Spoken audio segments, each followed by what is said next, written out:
Medyo nakapost po ako doon sa pagsagot doon sa Facebook page natin dahil nga una-una ang sinabi ko na po sa inyo noon, pasensya na po kayo, na hindi ako nakakasagot gaano dahil nag-aaral po tayo at napakaraming gawain din, no? At binibigyan pansin natin yung inyong mga suggestion, yung inyong mga queries patungkol po dito sa Canada, no?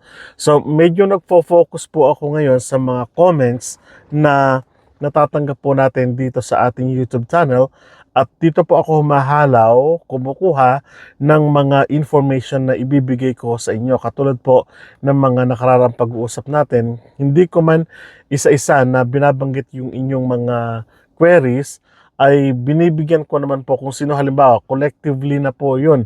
Pagbibigay ko, hindi ko na po iniisa na isa.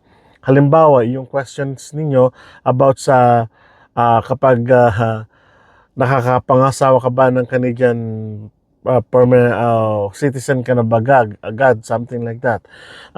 Yun po ang ating mga ilang lilinawin sa vlog na ito. Gayon din po yung mga nililinaw natin ng mga nakararaang mga vlog natin dahil sabi ko nga collectively, hindi man po ninyo nakikitang sumasagot ako isa-isa kasi napakarami po ninyo. Halimbawa po sa isang vlog natin, ay meron tayong 5, 10, ganon, 13 na mga comments noon. Hindi ko na po iniisa-isang sinasagot. Kasi pag napagsama-sama po yung mula video natin ng mga nakararaan pa, hanggang ngayon, umaabot din po kung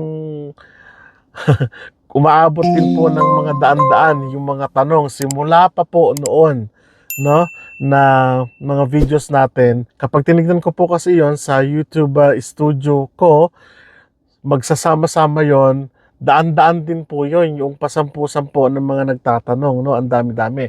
And sabi ko, gawa na lang ako ng way para magaanan din naman po ako sa pagbibigay ng sagot sa inyo, no. Kapag hindi ko po nasagot yung inyong katanungan, paring na may video na po tayo tungkol doon sa topic na yon, o kaya naman ay may mga videos po yung mga ibang vloggers natin o yung mga kapwa natin vlogger na pwede nyo pong puntahan. Ako po hindi ako nagraramot. Wala po tayong ano doon. Wala po tayong gain doon sa mga ganong usapin. No? Wala po tayong pakialam doon. So, nasa sa inyo po yun. Kung hahanapin nyo po yung sagot sa ibang vloggers, maraming salamat po dahil patuloy po yung pagsuporta nyo sa akin. So, ang ginagawa ko po halimbawa, yung tanong tungkol sa work, may video, marami tayong video doon patungkol sa English examinations. May mga video na po tayo doon. Saan maghahanap ng trabaho. Yun po yung mga common na sinagot ko ng maraming beses na sa pamamagitan ng ating mga videos so nakararaang mga panahon. At pakitignan nyo na lang po. In general po yung pagsagot natin doon. At sana po ay makatulong sa inyo para nang sa ganon ay kayo din po ay makarating o makahanap ng trabaho papunta dito sa Canada. So yun po ang ibig sabihin, nating sabihin, ano? Hindi ko po kayo binabaliwala. Kasi yung isang comment na sa kabayan natin, hindi pala sumasagot si Brad. Kasi yung pong tanong ninyo, saan ba makakahanap ng trabaho? Kasi may vlog na po tayo doon. So, ibig sabihin, rolling and moving po yung vlog po kasi natin, no? Mahalaga na yung up-to-date na mga pangyayari dito sa Canada ay maibigay ko rin sa inyo. Lalong-lalo na sa totoo lang, medyo tamad tayong mag-research sa mga iba't ibang pages ng Government of Canada. Yun ang katotohanan. So, ako naman, no, yun naman ang ibibigay ko sa inyo kasi for your own convenience na po, no? At ako, sa totoo lang, nung ako yung nagtuturo, sabi ko nga, medyo mahirap kasi magbasa, no, ng malawak. Pero hilig ko rin po kasi ang pagbabasa, no, pag wala akong ginagawa. Naiintindihan ko po kayo doon. Kaya ang ginagawa natin, kung ano yung update, up to date, dito sa Government of Canada, immigration, kung ano nangyayari dito sa mga kababayan natin dito sa Canada, binabasa ko yan, no? From east to west ng Canada, at yun naman po ang ihahandog ko sa inyo, yun naman po yung ibibigay ko sa inyo, no? Pasensya na po kayo kung hindi ko kayo isa-isa nasasagot. Pero sa vlog po natin ngayon, maikli lang po ito, ano ba yung mga misconceptions natin pagdating ng isang trabahador, naghahanap ng trabaho dito sa Canada, ano ba yung misconceptions ng mga Filipino, patungkol, not only the Filipinos, marami pa, pero common din ito sa atin, no? Kapag mag-i-immigrate o gusto natin mag-immigrate sa Canada. Isa po sa mga misconceptions ng mga Filipino, lalong-lalo na yung mga gustong makarating dito sa Canada sa pamamagitan ng International Students Visa o yung Student Visa kung tawagin po natin commonly, generally, kapag nakakuha ka ng Student Visa, ay pwede ka na agad maging permanent residence. Wrong conception po yun, no? Kasi ang napapabalita ay ang sinasabi ng ilan, yung international student pag nakarating dito, automatic yan bigyan ng permanent visa or permanent residency visa. Wrong. Maling-mali po yun. Dadaan at dadaan pa rin po kayo sa proseso na kung saan. Kasi ang sabi natin, kapag international student ka, marami sa mga nanonood sa atin sa ngayon ay yung mga nagsisecretly message sa atin ng mga international students at maraming pangyayari. Alam ko po, nararamdaman ko po kayo, mga international students, applicant, maraming pangyayari ngayon dito sa Canada, lalong-lalo na sa mga international students na nakapag-apply na hinugot yung kanilang application kasi malaking pagbabago. Panoorin niyo po yan sa nakaraang vlog natin. Ngayon, yung tinutukoy natin dito, magiging permanent resident ka ba agad kapag nakakuha ka na ng international student visa or student visa kung tawagin natin? Hindi po. Ulit-ulit kong sinasabi, hindi. Bakit? Dadaan po kayo sa proseso na kung tawagin natin ay Postgraduate Work Permit Program, PGWP. Kaya nga, meron po tayong konsepto, proseso na kung tawagin natin ay PGWP. Para sa mga baguhan po na international students, hanapin niyo po ito. Mag-backward na lang po tayo ng research at nandun po yan. At sa mga ibang vloggers po, tingnan po natin yan. Ngayon, doon sa PGWP program, depende po sa ngayon sa probinsya at depende sa status nyo sa kasalukuyan, sa program ninyo kasalukuyan, meron yung 1+1, 1 year, 2 years program. Depende po sa kurso ninyo na papasokin ninyo dito sa Canada kung postgrad or undergrad, depende po, masters, depende po yan sa inyong yan. So, paano kayo magkakaroon ng permanent residency? Binanggit ko na rin po yan noong mga nakararaan. But, ulitin ko po, sa pamagitan po ng PGWP program, doon pa lang po ninyo pwedeng i-apply ang inyong permanent residency visa. Hindi agad-agad na student visa, permanent residency visa. No.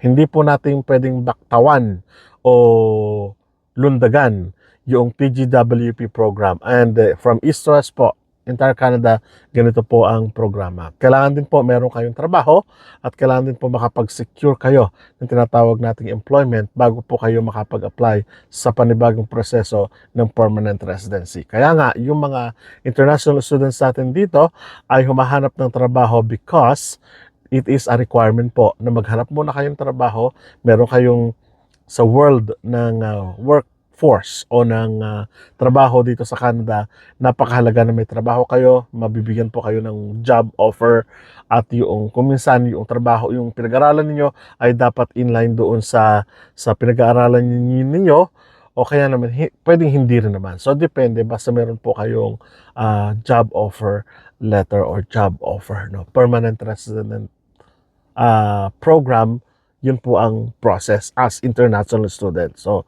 international student, PGWP program, and then, pasok po kayo doon sa tinatawag nating permanent residency. Ganun po ang process. Hindi po ito overnight na nangyayari. So, marami pa pong pagpapaliwanag dyan, pero yun lang po in general, sa mga international students natin na nagme-message sa atin at nagko-comment sa atin. Isa pa po, para sa mga nanay na pinupush yung kanilang mga anak na mag-asawa ng permanent resident o kaya naman Canadian citizen, automatic ba na Kuya Rod, na yung aming anak ay magiging Canadian citizen na, something like that. So, hindi din po ganun kadali ang tinatawag nating pagkuha ng Canadian citizen. So, kailangan may required numbers of days po ang pagkuha ng Canadian citizen. Halimbawa sa amin, may certain years and days po na dapat na tumira kami dito sa Canada para sa ganun makakuha kami. Mag-exam kami and then makapag-test po kami ng Canadian citizen at mag-oath po kami para ma-meet namin yung process and yung requirements po ng pag-apply for Canadian citizenship. So, and then mag-oath po kami doon sa kahit saan nila gustuhin, sa harap po ng isang minister, something like that. So, ganun po sa amin, Hindi rin po kami basta-basta mag-apply for Canadian citizenship. No? May required number of days. Mag-exam, magbabayad ng mahal. And then, yun naman pong isa, kung halimbawa nasa Pilipinas, may boyfriend po yung anak ninyo, o mga kakilala ninyo, kapatid niyo, whoever, na nandito sa Canada, hindi po agad-agad. Pwede niyang dalhin dito yung asawa niya as visitor's visa, temporary work, depende po sa inyo yan, o kaya naman permanent resident. Kung halimbawa, nagpakasal sila, yun po pwede po na maging permanent resident po sila, but not Canadian citizen. No? Kailangan ma-meet niya rin po agad yung requirements, number of days, the same din po, mag-exam, magte-test, magbabayad, and then mag-oath ng allegiance sa flag ng Canada, and then magiging Canadian citizen. So, ganun po. Hindi po baktaw. Again, parang sa isa kanina, no, pinag-usapan natin. Hindi babululundag na, gusto kong maging Canadian citizen, maghahanap ako ng AFAM. Charing lang po. Maghahanap ako ng boyfriend ko na Canadian citizen para maging Canadian citizen din ako. No, hindi po ganoon kadali. So, kailangan po dumaan muna kayo sa proseso ng Government of Canada. Yun nga. So, Filipino, and then permanent residency, and then apply, and then Canadian citizenship. So, ganun po ang proseso. No? Madalian lang po yun kasi alam natin yung proseso niya. No?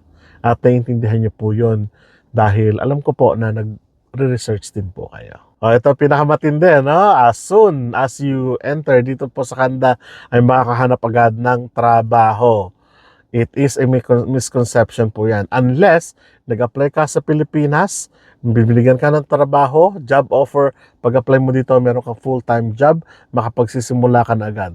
That is a yes. That is a good thing. No? Sa ibang bansa, Middle East, nag-apply dito, may job offer, something like that, nakahanap ng trabaho. Pwede po yun. No? Pero kung halimbawa, kayo po ay open work permit, o kaya naman visitor's visa, o kaya naman ay express entry, permanent resident, something like that, na walang job offer, ay hindi po ganoon kabilis yung proseso ng paghahanap ng trabaho. No? Kung isa pa nga, makikita nyo doon, kahit na may legal status kayo dito sa Canada, hanapin na, do you have Canadian experience? Something like that in Canada. Kailangan may mga required pang gano'n. Hindi din gano'n kadali. Pero, posible na makahanap kayo ng trabaho dito sa Canada. No? Pag land nyo dito, wala kayong job offer, pero eligible po kayo na maghanap ng trabaho o makapagtrabaho ng full-time dito sa Canada, you may do it so naman po. No?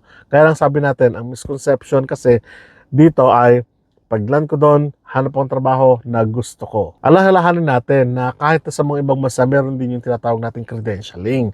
So sa pagki-credentials natin, ina-uplift natin yung papers natin, documents natin, para makasabay tayo doon sa Canadian workforce nila natin dito sa Canada. Para sa ganun ay competent po tayo, no?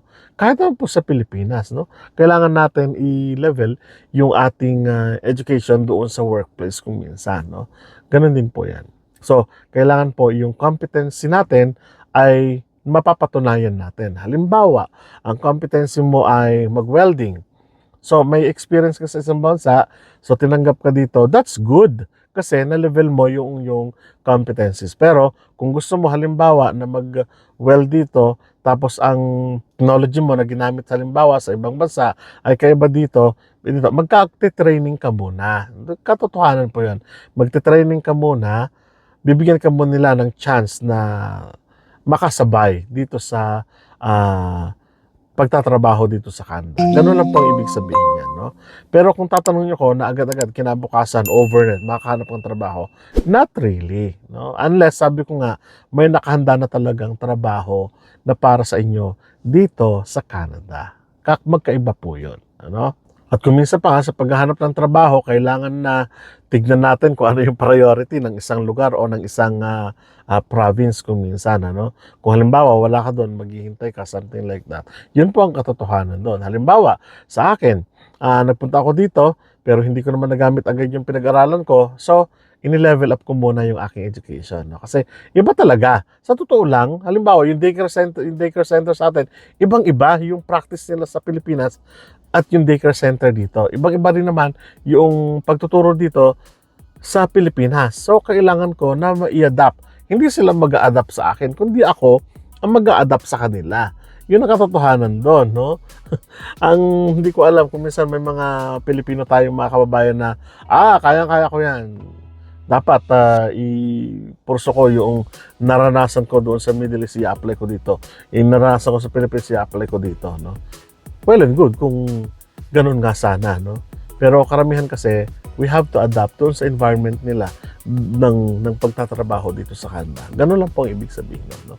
So, ang mainam dito, at least alam ninyo na i-adapt yung inyong sarili doon sa environment ng trabaho dito sa Canada. Again, hopefully, nag-enjoy kayo doon sa ating pag-uusap ngayon. Medyo mahaba-haba ng konti, pero may clean naman yung part na kung saan binigyan ko ng tuon, no? Para na sa ganun, makasabay tayo sa labor market dito sa Canada. Muli, maraming salamat at kita-kita po tayo sa mga susunod na vlog. Hanggang sa muli po!